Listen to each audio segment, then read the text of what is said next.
Hey guys, Eric coming at you today from Bloat Games.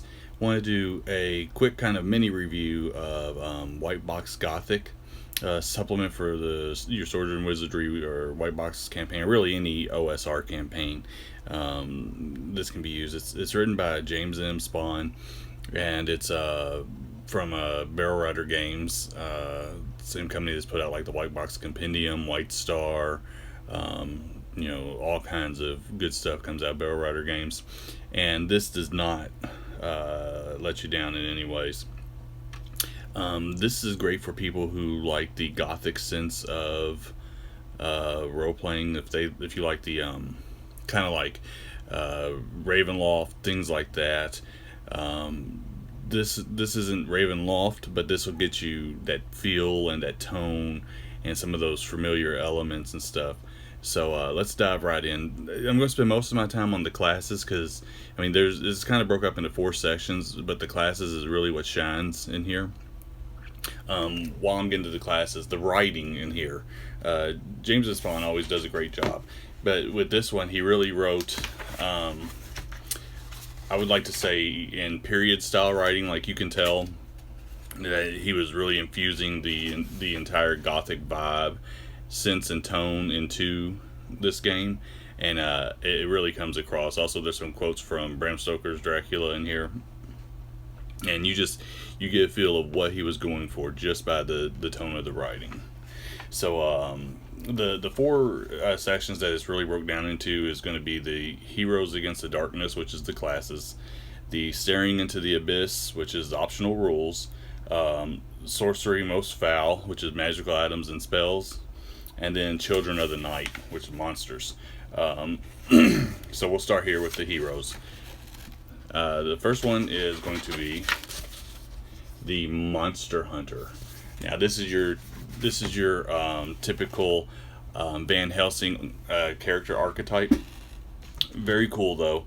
A couple things to know about this one is with this class, you get to choose a chosen prey. Okay, and you do this at level 1, and you can choose between an incorporeal terror, which are like ghosts, banshees, shadows, will-o-wisps, wraiths. You could do infernal creatures. Okay, those are demons, hellhounds, lycanthropes, anywhere beast, vampire hunter, so that includes vampires, giant bats, all vampires, wolves, all that stuff, and the restless dead, or the zombie hunter. So you can take on ghouls, liches, zombies, skeletons, whatever, which is very cool. And you also are able to track these monsters, your chosen prey, at any distance. So any distance you can track them, simply with a roll of a 1d6. So very, very cool. You have unwavering dedication, which allows you to continue to fight into negative hit points. You don't go unconscious, but once you hit your level, equal to your level in negative points, you die. So that's a neat aspect of it. Up next, you got the Metaphysician. The Metaphysician is kind of like, if you're familiar with the movie Sleepy Hollow with Johnny Depp, his version of Ichabod Crane. That's kind of what it is. This is a person who studies and knows all about supernatural legends, folklore, myths, all that stuff, and has knowledge of like arcane stuff, like necromantics type stuff, has an understanding of how all that works. All right, and all these classes in the book are laid out to go up to 10th level. But so you can do all that stuff. Also with the Metaphysician, they get the ability, some of the cleric type abilities, they have the ability at 3rd level to turn undead and things like that. So, and then you can progress to eventually gain spells. So it's a very neat kind of mashup between a wizard and a cleric to become its own thing. All right, you got the spiritualists. is the next class. Spiritualist is somebody who has a connection with the undead. They're somebody who can, eventually communicate with undead, sense undead, and even like you can sense the invisible. Spectral touch, spiritual guidance, so you can call upon the undead and hold them until they give you the information that you need and then release them. So very, very, very neat. You have the Wanderer. Okay, the Wanderer is it's Frankenstein's monster. That's really, really what he is. He's somebody who's been cast out by humanity. Is off on his own, cannot be seen or cannot, doesn't do well in like a community situation. I take back what I said about Frankenstein monster. It's more of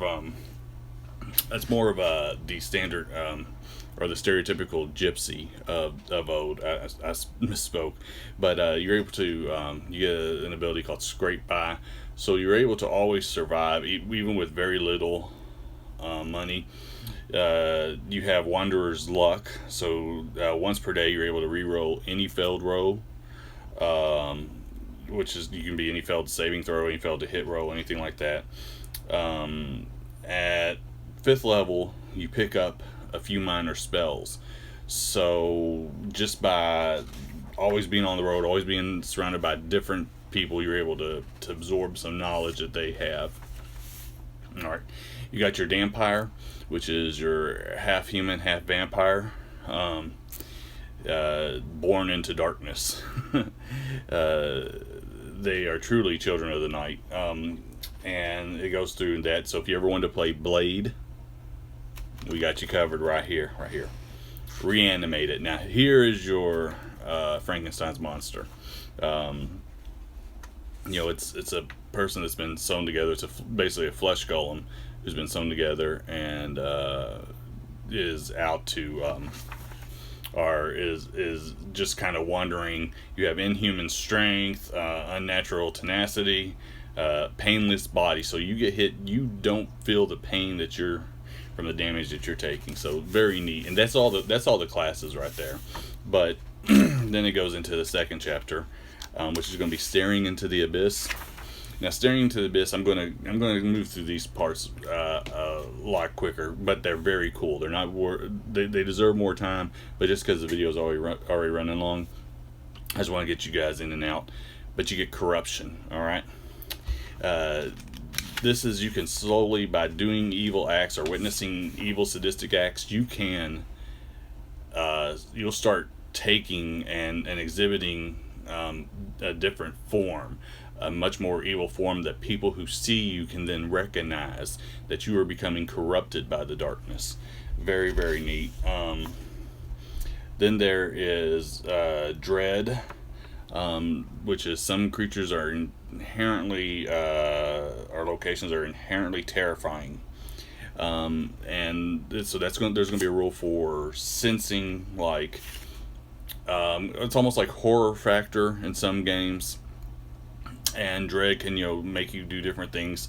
It can affect you and give you penalties on your hit roll. You're nervous. You're uneasy, things like that. Curses. This is really cool.